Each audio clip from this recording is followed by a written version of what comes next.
Bonjour Audrey, Bonjour. je suis ravie de t'accueillir dans le podcast Potentiel. Alors, les gens ne savent pas, mais ça fait un moment qu'on se connaît, toi et moi. J'ai eu la chance voilà, de t'avoir en formation, de voir aussi tout ton parcours professionnel, tout ce que tu proposes également.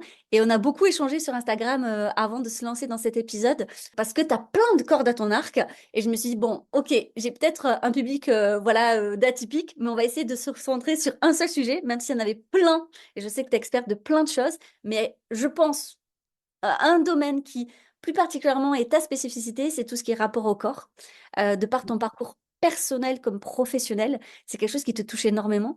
Tu as un parcours atypique, j'ai envie de dire, comme beaucoup de personnes dans ce podcast. Est-ce que tu souhaites bien, parce que alors, ça part dans tous les sens, je me suis dit, mais comment je vais faire pour te présenter, pour que ça soit en fait assez cohérent? Parce que pour moi, tu as été, du coup, tu es coach, effectivement, dans tout ce qui est rapport au corps, émotionnel, mais tu as été coach sportif, il me semble, en tout cas de prof de sport. Tu as tout un parcours comme ça. Tu es passé aussi par des phases de ta vie un petit peu difficiles. Je crois que tu en as déjà parlé par rapport à ton cancer. Et tu as dû effectivement passer par cette phase de comment on se réapproprie son corps avec tout ça aussi. Bref, le rapport au corps, ça va être le sujet effectivement de ce podcast. Est-ce que tu as envie de te présenter, de nous dire quelque chose de plus? Non, tu as bien résumé, effectivement. Euh, je pars dans tous les sens. C'est vrai que de l'extérieur, c'est en tout cas ce que je me suis beaucoup entendu dire aussi. Et moi, j'ai pas la sensation. En réalité, effectivement, c'est plutôt bien résumé. Ce rapport au corps, il a toujours été là et depuis toute petite. Moi, je me rappelle de mon premier livre, je devais avoir 6 7 ans. C'était ma cousine qui me l'avait donné. Il y avait marqué Le corps humain. Et depuis, j'achète des livres où il y a marqué le corps humain. Donc, c'est vraiment une passion. Et pour moi, tout a trait à ça, en fait. C'est-à-dire qu'aussi bien sur la psycho, que sur la socio, que sur le corps physique. Et effectivement, j'ai été coach sportive et prof de PS pendant une dizaine d'années et 25 ans. Parce que j'ai commencé à coacher, j'avais 10 ans. Donc, voilà. Donc, du coup, mes premiers cours, mes Coach. premiers Ah cours, ouais, c'est fou ça. et quelle joie de voir monter ces jeunes de la 10e place. Donc la performance aussi a beaucoup fait partie de mon univers jusqu'au jour où je n'ai plus performé de par mon parcours personnel. Et donc le cancer finalement m'a mis un gros stop physique. Et en fait, j'avais étudié les émotions à la fac, mais ça n'avait pas vraiment, enfin, je savais pas, c'était un peu abstrait en fait. Et c'est intéressant parce que c'est quelque chose qu'on aime, nous, le concret, en tant que neuroatypique aussi. On aime les choses concrètes et c'était pas concret pour moi, tout ça, à la fac. Et donc, je pense que bon, j'ai décidé de le vivre comme ça. Je me suis dit, bah, ce cancer, il m'a juste donné une dimension concrète de ce que c'est les émotions, de ce que ça veut dire. Et, euh, et voilà. Et du coup, ben, j'ai ouvert ce que j'appelle la boîte de Pandore supplémentaire. Ça m'a donné en fait envie d'aller explorer cette phase peut-être avant le physique finalement. Et c'est magique. Depuis ça donne encore plein de... Voilà, du coup, ça amplifie les cordes à l'arc. Et c'est chouette, c'est une belle aventure aussi depuis que j'ai basculé là-dessus. Enfin, j'ai changé de direction, mais tout en gardant ce rapport au corps, effectivement, qui est Alors là. attends, tu me tends une perche énorme. Ouais. Les gens qui nous écoutent, ils vont dire, ok, ok, est-ce que tu peux bien faire le lien entre justement le corps, les émotions, ton cancer? Tu vois, on a l'impression que tu as relié tout ça, mais Ouais. comment? Alors, j'étais quelqu'un, et je suis toujours, hein, mais j'étais vraiment, je faisais du sport, je mangeais équilibré. J'allais prendre l'air. J'étais quelqu'un qui avait vraiment conscience de l'importance de prendre soin de sa santé. Donc, autant vous dire que j'ai eu un gros claquage sur la ligne d'arrivée. En gros, j'arrive à 30 ans, j'ai 2 enfants, un mari, une maison. Enfin, en gros, j'avais accompli tous mes objectifs. Et en fait, je me Cocher suis... les cases, quoi. Chaque, chaque, Ah ouais, chaque. j'ai coché Fameuse toutes les case cases. sociale, là. Franchement, ambition, tac, tac, tac, 30 ans, malgré les injonctions, mais attends Audrey, tu n'y arriveras pas, tu n'auras pas ton poste là. Et moi, j'ai tout réussi. En vrai, je choisissais un objectif, j'y allais, sauf que j'y allais avec un état d'esprit combatif. Et ça, je n'avais pas forcément... En fait, on l'a tellement brossé, cette notion de force, de combat. On m'a tellement dit, mais t'es trop forte, t'es trop. En fait, le trop, moi, chez moi, c'était trop tout. Et, et en fait, je crois que j'en ai eu marre d'être trop, en vrai. J'en avais marre qu'on me dise que j'étais trop forte parce que moi, je le vivais pas comme ça intérieurement. J'avais l'impression que tout était des efforts surhumains. J'avais l'impression de faire plus d'efforts pour arriver à mes objectifs que d'autres personnes. Donc, il y avait beaucoup le regard des autres, mais qui était inconscient, en fait. J'avais tendance à me dire, on s'en fout. Et c'est tout ça, en fait, que le cancer m'a permis d'explorer parce que du coup, le corps physique, il était à l'arrêt. J'avais pas vraiment le choix que de me laisser aller physiquement à un stop.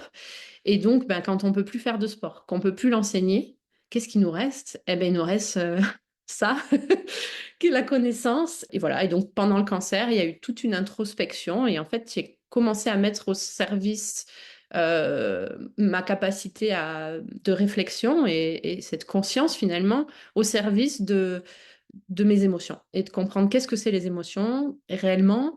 Bon, déjà, c'est ce qui nous pousse à agir, et mauvais c'est ce qui nous permet d'agir, de se mettre en mouvement. Donc finalement, c'est tout le temps, c'est partout. Et il y en a des conscientes et des inconscientes. Et l'idée, c'était de mettre de la conscience sur celle qui finalement m'avait amené à ce clash, à ce claquage, à ce stop, voilà. Parce que j'avais eu d'autres traumatismes avant ça aussi, hein, parce que c'est un traumatisme qui ont fait qu'il fallait absolument mettre de la conscience dessus. Et je me suis rendu compte à ce moment-là, et je crois que ça a été le truc le plus difficile à digérer, c'est qu'en fait, je pensais être à l'écoute de mes émotions, mais en réalité, en tout cas, pas de la façon qui me permettait la paix intérieure. Voilà. Hmm. Est-ce qu'on pourrait dire dans ces cas-là que ce cancer t'a permis, alors c'est un peu douloureux de dire ça, bien sûr, et je suis désolée pour les personnes qui nous écouteraient, qui seraient actuellement en proie à cette maladie, mais est-ce qu'aujourd'hui tu te dis, mais c'est grâce à ce cancer que je suis plus à l'écoute finalement de moi-même, de mes émotions et de mon corps? Bah, c'est là où c'est paradoxal, mais oui, moi je dis merci à mon cancer aujourd'hui parce que je pense que je me serais encore cognée à la vie et plus sévèrement si j'avais pas pris conscience de cette intelligence émotionnelle.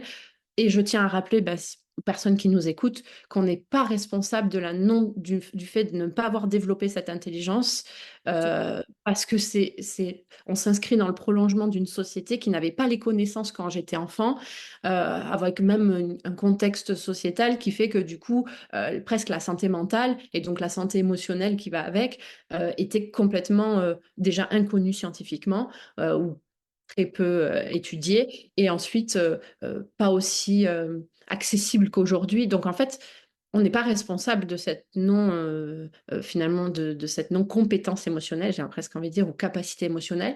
Et donc, bah, ça, je ne suis pas responsable, en gros, de ce qui m'est arrivé, hein, ça serait, Bien sûr, mais en tout cas, je suis responsable aujourd'hui de me dire, OK, est-ce que je reste dans ce mode combat qui finalement ne m'a pas amené ce que je désirais intérieurement, ou est-ce que en fait, il y avait ce mode combat physique, c'est-à-dire que physiquement, je faisais. Moi, j'étais cap de tout. Tu vois, ouais. j'étais vraiment cap de Ah tout. Je ouais, faisais même pas mal. C'est le côté même pas mal qu'on retrouve chez ça, beaucoup mais d'hommes. complètement, Ouais. euh, vraiment. Mais intérieurement, finalement, il y avait une grosse fuite émotionnelle. Ça m'a bouffé de l'intérieur, quoi. Et donc, il fallait absolument. Ben, moi, j'avais vraiment à cœur si, en tout cas, de tenter ça, parce que je ne peux pas affirmer que ça va avoir un impact. Je peux que m'affirmer moi, mais je peux pas affirmer que ça n'aura pas, que ça ne reviendra pas. Mm. Ça serait complètement idéalisé, et je pense que ça serait se fourvoyer, et pour le coup, ça serait pas écouter émotionnellement ma peur de la récidive. Mm. Pour autant, il fallait qu'il y ait des choses qui changent. Parce qu'en fait, si ça n'a pas marché avant, il faut faut que la démarche elle soit autre, en fait. Voilà. Ouais. Il faut que j'ai Est-ce une que, démarche différente. est-ce que tu peux juste nous réexpliquer le lien que tu fais entre du coup, j'écoute mon corps et j'écoute mes émotions? Parce que pour beaucoup de personnes, je pense que c'est des choses très différentes. Est-ce que toi, il y a une différence ou est-ce que c'est similaire? Alors, le corps nous permet d'agir, en fait, de modeler une action.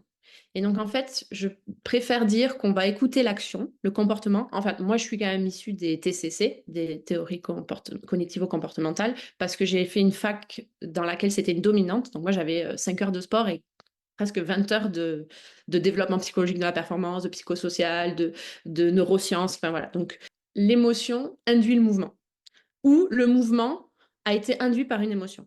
Et en fait, je vois vraiment ça dans les deux sens. Moi, j'aime bien parler aussi du reflet, en fait. Tu vois, si je ressens une douleur au genou, ça va venir m'informer. Soit c'est symptomatique, c'est-à-dire j'ai pas la conscience, j'avais pas mis de conscience sur ce qui se passait dans mon comportement, et du coup, ça vient m'informer. Je vais prendre l'information et je vais la traiter. Et ensuite, je vais agir en conséquence pour finalement apaiser la douleur, qui est plutôt de l'ordre émotionnel au départ. Soit, à l'inverse, mon corps a relâché et, euh, et donc, en fait, j'ai un résidu. Et donc, je vais avoir mal parce que j'ai un résidu. Donc, j'ai conscience et j'ai mal parce que j'ai eu une prise de conscience et donc ça relâche. Et donc, comme j'ai une dominante sportive, je prends ça comme, tu sais, les courbatures après un effort physique. J'ai fait un entraînement, j'ai une courbature. La courbature, c'est OK en fait. C'est une douleur, mais elle est pas là pour te dire t'es malade. Elle est là justement pour te dire t'es en pleine forme. C'est un résidu de ce que tu as accompli avant. Et Effort donc, accompli, ouais. Ouais, ouais. ce résiduel, ben, il faut juste mettre la bonne information cognitive dessus, c'est-à-dire que la connaissance, c'est un résidu parce que la courbature, en fait, elle informe que j'ai bien travaillé pendant mon entraînement, ou alors elle vient me dire aussi que ben, il faut que je m'entraîne davantage pour ne plus avoir de courbature. Donc, il faut que je change mon comportement et que je le réitère pour que petit à petit, il n'y ait plus de résidus. Et en fait, Hyper intéressant ce parallèle que ouais, tu j'ai fais. mixé. Ouais, non, mais j'aime beaucoup parce que les gens, souvent, tu sais, quand ils commencent à travailler sur eux-mêmes et à s'interroger sur leurs émotions, sur ce qui va pas chez eux, ben, en fait, c'est douloureux.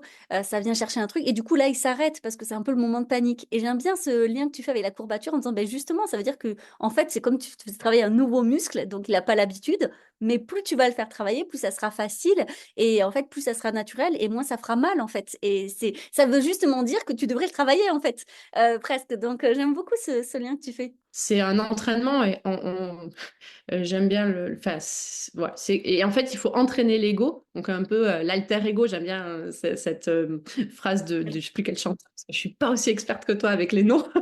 Mais voilà, dans l'idée, on va gonfler, on va remuscler son ego pour qu'il prenne une autre voie pour un autre chemin cognitif et qui va induire un nouveau comportement. Ou alors, on induit un nouveau comportement et on accepte que cognitivement, il faut passer par tout ce nouveau chemin et donc d'avoir un langage intérieur qui prend un nouveau chemin. Chez le neuroatypique, c'est très flagrant, hein. C'est par exemple, souvent elles disent ah, c'est bête, ah, tu vois, et en fait, ça se glisse comme ça sur des petits trucs. Et en fait, ce vocabulaire, il vient bien montrer qu'on n'a pas forcément appris à aimer son intelligence pour ce qu'elle est. Il y en a plein d'autres, hein. Le ça va aller de l'hypersensible, il est flagrant, tu vois. Verbalement, en fait, on va venir exprimer les mots, une forte résonance. Et tu as des enfants, tu en as quatre, tu sais à quel point les mots peuvent avoir un impact sur eux et le choix du mot. Et en fait, on a tellement été inconsciemment euh, formaté à certains mots qu'on a fini par se dire aussi. Et du coup, on croit que c'est vrai. On n'a même plus conscience qu'on croit que c'est vrai. Voilà, Et donc il y a eu tout ce chemin. tout à l'heure, tu disais justement que tu n'avais pas conscience que tu n'écoutais pas tes émotions, que tu avais la sensation de les écouter. Les gens là qui nous écoutent, comment ils peuvent savoir si réellement ils écoutent leurs émotions ou si en fait, ben, pas du tout? Tu as une tips là à proposer? Je dirais que la douleur, en fait, il y a plusieurs formes de douleur. Et je dirais que s'il y a une douleur émotionnelle, alors c'est qu'on n'écoute pas nos émotions. J'avais une douleur émotionnelle. Il y avait des moments où je me sentais seule, où je me sentais pas comprise, où je me sentais en décalage, je me disais, mais c'est pas possible, j'ai un problème. Mais c'était une petite voix intérieure, c'était cette petite voix. Donc c'était une douleur émotionnelle, mais comme je n'avais pas forcément la connaissance de mon intelligence émotionnelle, de qu'est-ce que ça impliquait comme fait, qu'est-ce que c'était exactement, en fait, j'avais pas mis le fait que c'était une douleur. Enfin, donc moi, je ressentais mes émotions et souvent on fait l'amalgame, c'est-à-dire on ressent très très intensément toutes nos émotions et en fait, je pensais qu'en fait, on s'y attache à ça aussi. Enfin, en vrai, c'était devenu. Je suis une femme intensément émotionnelle. Enfin, j'ai mes émotions, on s'y attache et c'est sécurisant d'avoir toutes ces émotions qui débordent. Enfin, moi, personnellement, j'avais la sensation d'être en sécurité avec toutes ces émotions. Parce qu'on est Et en fait, habitué à ça, c'est vrai. Ça fait partie après, à un moment donné, de qui on est. Et en fait, on a l'impression que c'est indissociable de qui on est. Tu as raison, je trouve ça oui. très intéressant, cette manière de voir les choses. Et je me suis dit, si je suis plus ça, qu'est-ce que je suis presque? En Ouais, fait, ça c'est revient avec ces questions hyper existentielles puissant. qu'on connaît bien chez les neurotypiques. Qu'est-ce Mm. que je suis si je suis plus cette hypersensible, en fait? Si je le montre pas, comment je fais pour le montrer autrement, tu vois? Comment je fais pour montrer autrement que je suis sensible et que un rien me touche? Et ça, c'est déroutant pour l'ego. Il aime pas trop. Il est là, il dit, qu'est-ce qui se passe? Comment on va faire? Qu'est-ce qu'on va... Donc, il faut reconstruire toute une identité. Et mon hypersensibilité, aujourd'hui, elle a plus besoin d'être visible à travers cette intensité émotionnelle. En fait, comme j'ai appris à la réguler, j'ai appris à comprendre et à écouter et à à répondre à mes besoins autrement qu'en... En fait, je me contente plus de montrer mes émotions. J'y réponds intérieurement et j'attends quelque part plus que l'autre y réponde ou comprenne. Ou tu vois, en fait, il y avait cette dissonance en fait entre c'est pas possible, je le montre, il va le comprendre en face, tu vois. Il va Ouais. comprendre que il va s'arrêter de me parler comme ça ou il va, tu vois, il y a ce truc, il va arrêter de me toucher. Ouais. Mais en fait, c'est à moi de toucher du doigt. Il va arrêter de mettre le doigt dans l'eau qui déborde, tu vois. Genre, arrête de mettre. Il va Non, c'est à moi. enfin, ouais, c'est un peu côté, il va me reconnaître et il va faire attention à moi. Je trouve qu'on se positionne du coup un peu comme une victime, où il faut prendre soin de soi. Et il y en a beaucoup qui vont là-dedans après. Parce que, comme tu dis, il y a un manque d'écoute émotionnelle de soi, alors on attend de l'autre qu'il le fasse pour nous, en fait. Mais elle est inconsciente, cette attente. Totalement. Et justement, et s'il y a une attente, c'est qu'il y a une tristesse, il y a une déception, il y a une tristesse. Et cette tristesse, en fait, faut s'y mettre à l'écoute, faut se mettre à l'écoute de cette tristesse non entendue. Donc voilà, il y a tout un tas de mécanismes, c'est hyper complexe le corps. Et notre intelligence est complexe, de base par notre neuroatypie en plus. Donc j'ai eu besoin aussi d'expérimenter parce que, enfin, il y avait aussi cette adrénaline dans le sens où c'est mon métier aussi.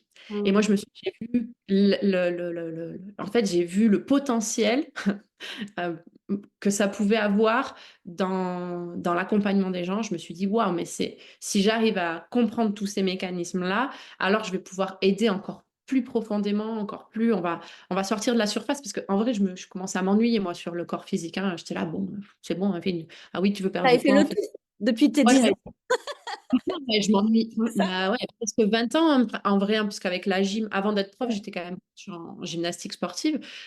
Donc ouais, c'est vrai. Enfin, j'arrivais à permettre à la personne de dépasser ses peurs, etc. Donc, mais j'avais pas compris qu'il fallait pas les dépasser, qu'il fallait avancer avec. Voilà, tu vois, c'était ces petites nuances comme ça. Voilà, c'est qui fait, il faut pas les feindre, faut pas feindre son émotion, faut pas l'amoindrir. Il faut l'écouter et il faut la rassurer si c'est de la peur, par exemple, mais sans la nier en fait. Donc c'est cette petite nuance. C'est un peu abstrait, hein, et en même temps, c'est que mon travail, c'est de le rendre concret. C'est aussi ça, faire la paix avec soi, je pense. En tout cas, je l'ai vécu comme ça. C'est d'accueillir l'abstrait. C'est pas parce que on voit pas l'arbre transformer le CO2 en O2 qu'il le fait pas, tu vois. Ouais, c'est Et vrai. on croit en cet abstrait et pourtant c'est très concret, on arrive à l'expliquer. Alors, vas-y, Donc, on va aller dans du concret, du coup, tu vois. Je sais que tu es vas-y. fan d'intelligence émotionnelle. Explique-nous pour les personnes qui connaissent pas et qui mélangent un peu, tu sais, l'intelligence émotionnelle avec l'hypersensibilité, tout ça.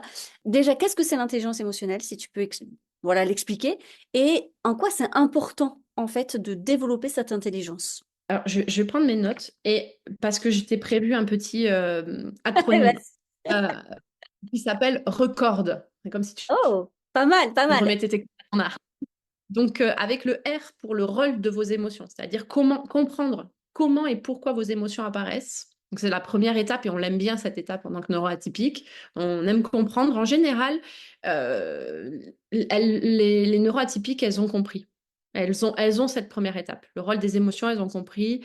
Euh, Elles savent pourquoi elles apparaissent, mais ça ne savent pas trop quoi en faire. Et en fait, après, le E, ça va être émotion fondamentale. C'est situer les bases de l'intelligence émotionnelle. Donc, ça va être de comprendre que ça marche par étapes, en fait, et qu'il y a vraiment une progression dans son intelligence émotionnelle, exactement comme son intelligence brute, voilà, où on va sur une connaissance particulière à mener. Et donc, on va dissocier donc émotions de sentiments, de émotions primaires, d'émotions secondaires. Voilà, donc on va aller un petit peu plus loin, un petit peu comme vice-versa 1 et vice-versa 2. Et on pourrait encore faire un troisième, et donc on va aller chercher de plus en plus profond, et plus on va plus profond, et plus on se sent mieux, hein, clairement. Et sans creuser, je déteste cette notion de il faut creuser. Alors, je vais faire juste une petite parenthèse parce que vraiment, moi, pour moi, c'est un red flag. C'est-à-dire qu'aujourd'hui, si vous avez un spécialiste qui vous dit, allez, il faut aller creuser les émotions, on a déjà mal. C'est comme si on disait on va aller curer un trou, une plaie déjà pour la réparer, tu vois. Je veux dire, on ne viendrait pas y mettre son doigt dans la plaie, ça fait déjà mal.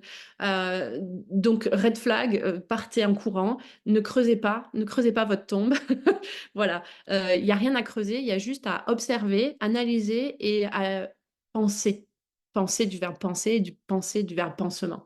Mais il y a absolument rien à creuser, en fait. Il n'y a pas à refaire ce qui est déjà fait. Enfin, je ne crois pas au fait qu'il faille, et ça, je pense que c'est mon approche plus professorale, je ne crois pas qu'on ait besoin de souffrir pour apprendre. Je ne crois pas à ça. Voilà. Je pense qu'on peut apprendre, qu'on est plus efficace si on. Je ne dis pas que ça ne demande pas des efforts. C'est différent. Ah bah, Le pour reprendre ta métaphore, on peut avoir des courbatures, mais pas des blessures. Voilà. Exactement. Le C de comprendre, comprendre ses propres émotions, prendre conscience de vos sentiments et de leurs causes. Le O d'observer les autres, reconnaître et comprendre les émotions d'autrui une fois et souvent, je commence par celle-là, moi, en plus, parce que souvent, les hypersensibles, elles ont tendance à voir plus facilement l'émotion de l'autre que la leur. Tu vois? C'est souvent des personnes qui sont dans l'aide aux autres, etc., dans l'accompagnement, avec une immense empathie qu'on adore. Et on a besoin de gens empathes. Mais voilà. Et du coup, on commence par identifier chez l'autre pour mieux la comprendre chez soi, faire cette navette et dissocier le sentiment de l'émotion. Réguler ses émotions avec le R, canaliser ses ressentis pour éviter leur emprise. Euh, Accueillir. Souvent, on arrive à ce trop-plein parce qu'on n'a pas pris le temps d'accueillir chaque émotion. Euh, euh, Maintenant, ce que je fais souvent, c'est que je dis, attends, j'accueille. Quand je vois qu'il y a une immense vague qui arrive, je le faisais pas à ça. J'étais pressée d'aller dans l'action parce qu'en fait, on a un cerveau qui va tellement vite, qui veut tellement y aller, y aller, y aller. Et la soif de ça, il va plus vite que le corps, en fait, le cerveau, chez les neuroatypiques. Donc, prendre le temps de le ressentir dans le corps, ben, ça demande de se poser, de se dire, OK, stop. Je ressens, je le laisse aller jusque dans les pieds, ce ressenti, quel qu'il soit. Avant le podcast, c'était un ressenti de joie immense, tu vois. Et cette excitation, ben, je prenais pas le temps. J'y allais, quoi, tête baissée. Et là, j'ai pris le temps de le ressentir dans le corps. Ça prend une fraction de seconde en vrai. C'est une émotion, c'est un lâcher d'hormones. Donc, c'est pas très long, mais je pense que quand c'est intense comme ça, et plus on va le faire, plus, plus on se rapproche de la sérénité que tout le monde et que beaucoup de gens recherchent. Donc ça serait plutôt la démarche appropriée. Exprimer vos sentiments de manière constructive ensuite. Donc une fois que je l'ai ressenti, ben, comment je peux le verbaliser à l'autre pour être entendu, parce que souvent c'est ça aussi, elles se sentent pas entendues, elles se sentent pas comprises. On se sent pas, hein. Je me mets dedans, ça m'arrive encore parce que c'est pas quelque chose de, ça y est, je suis intelligente et on n'en parle plus. C'est un entretien, c'est au quotidien. D'émotions positives chez les autres, influencer positivement les émotions des autres, euh, réparer ses propres maladresses. Qu'est-ce que j'ai pu être maladroite? J'essaye de plus en plus. Déjà, j'ai appris à aimer cette maladresse parce que j'ai compris ce qu'elle signifiait pour moi, grâce à toi d'ailleurs, à la compréhension des atypies. Donc encore merci pour ça. Et puis, bah oui, réparer mes maladresses quand je la décèle et surtout dire à mon entourage, s'il vous plaît, faites-moi part. Moi, j'aime les feedbacks. Faites-moi part de mes maladresses pour que je puisse effectivement ne pas être dans l'interprétation, ne plus être, voilà, donc accueillir les feedbacks aussi. Ça, c'est... Et enfin, le S de sensibilisation et progression, donc renforcer son intelligence émotionnelle grâce à un plan de progression. Donc après, au début, ça nous déroute un peu. Et après, on est vraiment sur quelle est l'étape d'après. Donc moi, j'ai établi un plan de progression émotionnelle en fonction des sphères dans lesquelles je veux travailler et explorer. Moi, je parle beaucoup d'exploration. Et inspirer la performance en sensibilisant, et c'est ce qu'on fait aujourd'hui. Voilà, donc un petit peu Merci. les grosses étapes. Donc finalement, c'est pas juste je suis en colère et voilà. Mm. Parce que souvent, c'est résumé à ça, les émotions. À la limite, on peut aller un peu plus loin sur le besoin, c'est ça derrière.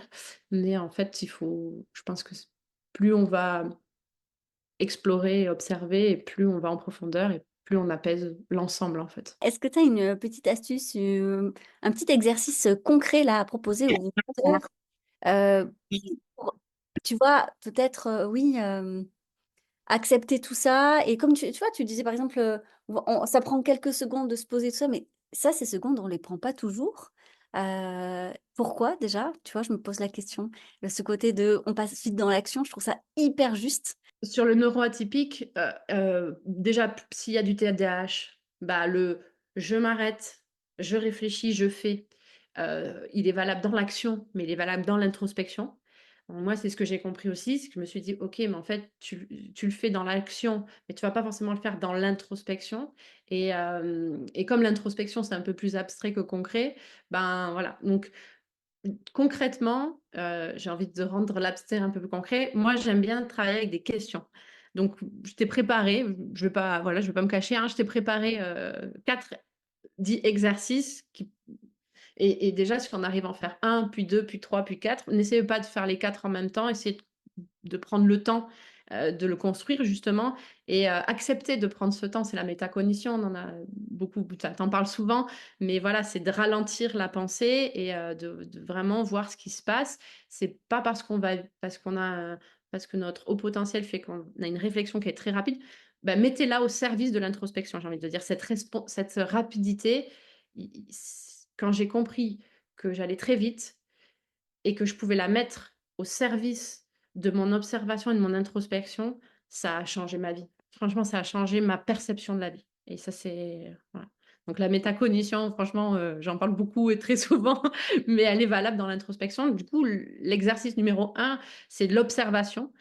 C'est quelque chose aussi qu'on utilise beaucoup en EPS. Enfin, moi, je sais que quand j'étais prof, on apprend par l'observation. Un enfant apprend par l'observation. Donc, les questions à se poser, c'est qu'est-ce qui se passe en moi? Qu'est-ce que je suis en train de me dire? Qu'est-ce que l'autre me dit vraiment quand c'est dans l'interaction? Et est-ce qu'il y a une distorsion entre les deux? Entre ce que je me dis, entre ce que me dit l'autre? Et souvent, euh, elles ont du mal à voir la limite entre ce que l'autre, tu vois, c'est tellement rapide que qu'elles prennent pas le temps de le dissocier. Est-ce que c'est quelque chose que tu observes, toi? Totalement, totalement. Je bois tes paroles, j'attends la suite. La deuxième, c'est l'écoute. Quelle est l'information que me donne cette émotion? Par exemple, j'ai peur. Ok, j'ai peur, donc j'ai besoin de réconfort, non, de sécurité, pardon. Si je suis triste, j'ai besoin de réconfort ou de repli sur soi. Si je suis en colère, j'ai besoin de compréhension. Et donc, on va identifier finalement l'information de cette émotion. Est-ce qu'une partie du corps s'active? Moi, j'aime bien aller un peu plus loin, du coup. Est-ce qu'il y a une partie du corps qui s'active? Et quelle est sa fonction première? Si, par exemple, j'ai peur et que j'ai mal à la tête, tu vois, que je sens qu'il y a une tension dans la tête, bah, potentiellement, je me mets une pression face à alors, j'accueille la peur et comment je peux prendre du recul face à cette pression intérieure. Si, par exemple, souvent je dis des fois, elle se loge pas au bon endroit. On dit avoir peur au ventre, on dit pas avoir peur à la tête. Donc comment je peux faire pour la faire transiter de l'endroit, de la partie du corps où elle est, à la partie du corps où elle devrait être dans voilà, on dit avoir, peur, on dit avoir froid dans le dos, on dit tu vois, il y a des expressions quand même qui sont extrêmement, réelles et donc si le ressenti n'est pas se loge pas dans le bon endroit du corps, ben mettez de la conscience pour le ramener dans le bon endroit. En fait, faites passer votre peur de la tête au ventre, qui sera beaucoup plus et puis, si vous avez un doute, posez la question à un enfant. Un enfant, ses sensations c'est une vérité, en fait, ils sont vrais, les enfants. Elle est au bon endroit, la peur. Si elle est pas Ah, au bon endroit, est-ce que ça voudrait dire que c'est parce que notre ventre, lui, sait faire? complètement. Complètement. Notre ventre sait faire. En fait, il faut faire confiance à son corps. C'est tout ce que le cancer est venu me rapprendre. C'est que la tête avait pris complètement le contrôle et on a besoin de notre tête pour contrôler, mais pour contrôler dans le sens de notre corps, de ce que veut notre corps. Notre corps nous dit quelque chose, On dissocie trop les deux aujourd'hui, selon toi? on distord. Chez le neuroatypique, c'est pas on distord. C'est-à-dire qu'il y a une distorsion entre ce que ma tête me dit et ce que mon corps veut faire et veut être ou veut aller. Parce que la tête va tellement vite que... Et, et comme on ne se sent pas forcément vu, compris, tu vois, on a du mal avec notre face. Tu vois, nous, on regarde la vie en face, mais Ouais. finalement, le dos, tourner le dos, tu vois. C'est drôle ça parce que je pense à l'expression que souvent les atypiques disent, je me sens pas à ma place.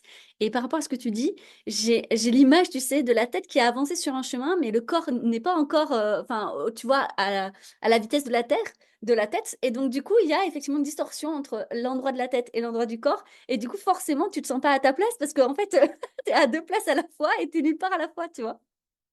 Tu vois ce dessin de Léonard, c'est Léonard de Vinci, je crois, tu sais, avec le bonhomme et tous les axes. Tu vois, on a trois plans. Et en fait, de ce que je constate, en tout cas de ma clientèle, des personnes qui viennent à moi, la distorsion se fait beaucoup tête-corps. Et dans l'autre plan, qui est plutôt diagonale, qui est un peu plus abstrait. Et voilà, je sais ton amour pour le concret, donc c'était pas pour les gens qui auraient envie d'aller, parce que c'est une dimension que j'apprécie aussi, et il peut y avoir cette distorsion avec la magie de la vie, image, magie, il n'y a qu'une lettre qui se déplace. Et voilà, donc dans l'idée, on peut aussi aller sur ce plan un peu plus abstrait. Voilà. Alors, quelles étaient les autres, parce que je vois que le temps file et j'ai trop envie de connaître les autres astuces que tu nous as préparées. On a dit l'observation, l'écoute avec ces questions, accueillir, donc ressentir dans le corps l'émotion qui n'est pas forcément logée. Et la dernière, c'est le passage à l'action. On peut finir par ne avoir la sensation qu'on n'a plus le choix. Or, on a toujours le choix et notre cerveau, c'est scientifiquement prouvé en fait. C'est juste que soit on choisit l'affrontement, le combat, soit on choisit la fuite. Donc, de revenir à ce choix pour venir, moi, ce que j'appelle le troisième choix, le choix de l'accomplissement, du potentiel, de l'épanouissement. Et en fait, sortir de ce mode de combat, mais il faut l'identifier dans un premier temps. Et donc, revenir à finalement ces trois choix. J'ai le choix de combattre. Combattre, ça serait agir comme ça. J'ai le choix de fuir. Ça serait agir comme ça. Et finalement, quel est le choix dans lequel je vais plus pouvoir redresser mes épaules et m'accomplir?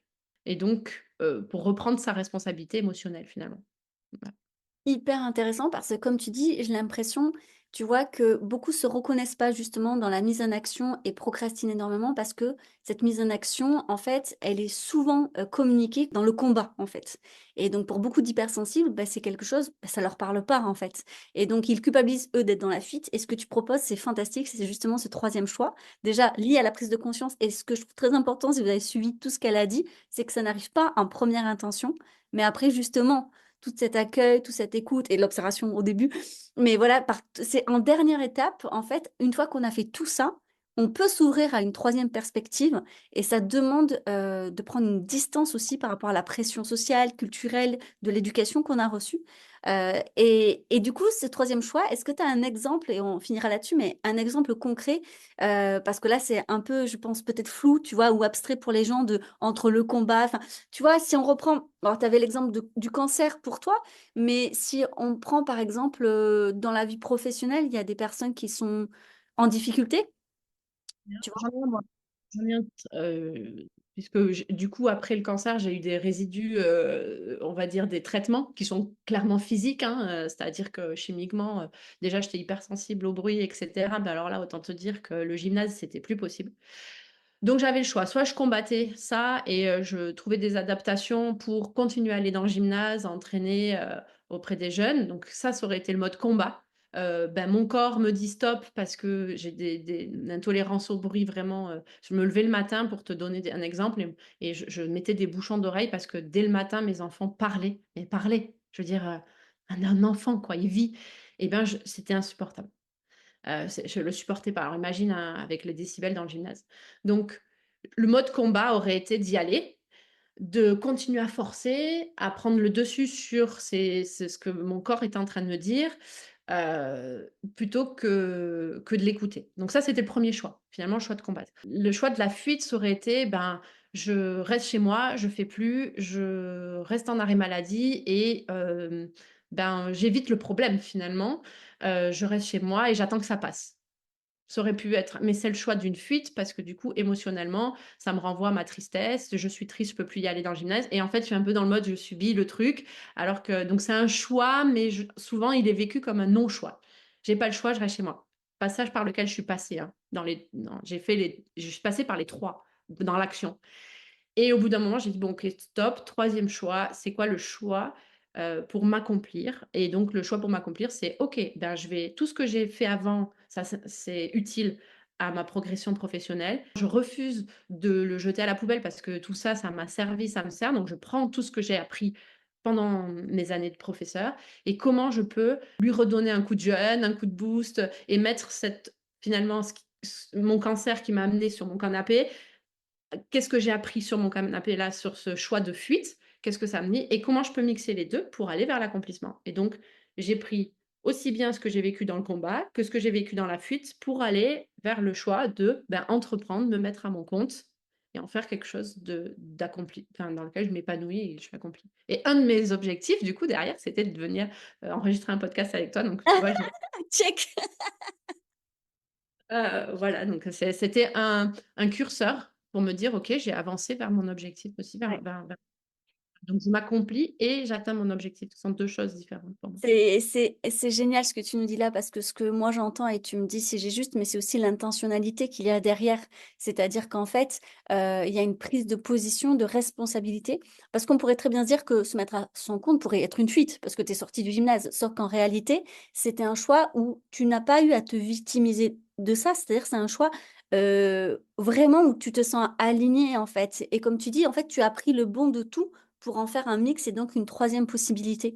Et je trouve ça vraiment chouette parce que et tu vois, on pourrait très bien se dire quelqu'un, par exemple, qui décide d'abandonner son poste de travail parce qu'il se sent mal dans son travail, on pourrait se dire: «Ah ben, il fuit le problème» et donc du coup, je pense que c'est une croyance qui, malheureusement nous bloque en se disant: «Beh, de toute façon, il faut que tu y ailles, il faut que tu continues» et en fait, c'est juste une croyance qui nous booste dans la voie du combat, alors que si tu dis: «OK, j'arrête parce que je sais ce que je peux en faire de ça». Il y a une intention, en fait, très positive et tu n'en ressors pas, en fait, abîmé. Tu n'en ressors pas en disant: «Ben voilà, j'ai pas eu le choix, il a fallu que je parte». C'est non, non, j'ai pris mes responsabilités dans ce choix-là.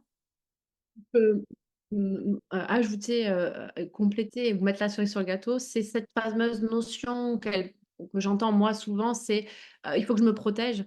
Et Mmh. ben, en fait, dans ce que tu viens d'expliquer, c'est ça se protéger en fait. C'est l'intention que tu y mets, l'intention que tu vas mettre, c'est ta protection. Donc si tu es dans une intention effectivement de fuite, bah, tu te protèges pas puisque du coup, tu essaies de te protéger de tes émotions. Si tu es dans une intention de combat, bah, en fait, tu essaies juste de te protéger de tes valeurs et de ta force intérieure finalement. Et puis, ben voilà, donc finalement, comment je peux mettre une intention qui allie les 2, et pour vraiment aller vers le potentiel. Bah, écoute, merci beaucoup Audrey. Franchement, un grand, grand merci à toi. Où est-ce que s'il y a des gens qui veulent te suivre ou souhaitent être accompagnés par toi, comment on peut te contacter? Je mettrai tout ça en description, bien évidemment. Mais est-ce que tu fais de l'accompagnement en visio? Il me semble que oui. Est-ce que tu peux nous en dire plus? Oui, ben, déjà, bah, sur Instagram, sur mon site internet, enfin, je réponds souvent à la demande. Donc je fonctionne comme ça. Donc si vous ressentez le besoin, ben, venez, voilà. Et comme je dis souvent, heu, en gros, faut être prêt. Faut se sentir prêt et c'est la première écoute, en fait. C'est la première écoute, oublier le «il faut», le «je dois». Si Mmh, vous êtes c'est que vous n'êtes pas prêt et c'est OK de ne pas être prête et respecter en fait, ça serait déjà respecter son corps mmh, et ça serait déjà écouter émotionnellement que vous n'êtes pas prêt et donc accepter ça, mais juste ayez conscience que vous acceptez de ne pas être prête et donc mettez déjà de la conscience dessus. Une fois que vous avez passé ça, alors vous pouvez venir me voir et après où on va aller vraiment et moi je parle pas de travail, je parle d'exploration parce qu'il y a une notion souvent sur le travail, il y a cette notion de déjà il faut que ça soit acquis ou non acquis et on le sait les atypiques on aime bien et surtout quand on a un profil laminaire où on aime bien quand même ce côté, c'est fait, c'est pas fait, c'est ce côté très factuel, très concret et cetera. Donc je parle jamais de travail parce que c'est pas un travail, ça c'est des efforts, c'est une exploration, on va explorer des mécanismes, on va trouver les petits ponts, on va aller, moi je parle souvent de l'Amazonie, de la jungle de nos cerveaux, on va aller repérer votre petite cahute, voir la pépite et le trésor qu'il y a dedans, est-ce qu'il est en morceaux, est-ce qu'il est intact, voilà, et on va trouver tous les ponts et toutes les passerelles possibles pour aller explorer tout ça. Et après, une fois que vous avez tout ça, et ben, vous êtes un aventurier. Après, vous pouvez aller où vous voulez. Et effectivement, voilà, c'est chouette. Eh ben, on va Mais finir là-dessus. J'aime beaucoup cette idée aussi d'aventurier, tu vois, être l'aventurier de son corps, de ses émotions. Moi, j'aime beaucoup. moi, je dis souvent, on part à l'exploration. On part en exploration. Et qu'est-ce qu'il a à nous dire? Je parle beaucoup. Ben, j'ai quand même une dominante sportive de jeu, Ouais. le ludique. Donc, tout ça, je l'ai gardé. Tu vois, c'est un truc que j'utilise beaucoup dans mes accompagnements. J'essaie que ça soit le plus léger possible et le ludique possible parce que je crois beaucoup l'apprentissage par le jeu et je vois l'exploration de soi comme un jeu, vraiment. Hmm. Jeu, U et J-E pour ceux qui aiment les. Les jeux de mots, justement. Bah, écoute, un grand merci Audrey. Et ben, je te dis à très vite sur les réseaux sociaux ou ailleurs. Et je vous souhaite une très bonne semaine. J'espère que cet épisode de podcast a pu vous apporter des clés. Et je vous dirai à lundi prochain pour un nouvel épisode de podcast. C'était le podcast Potentiel par Élodie Crépel.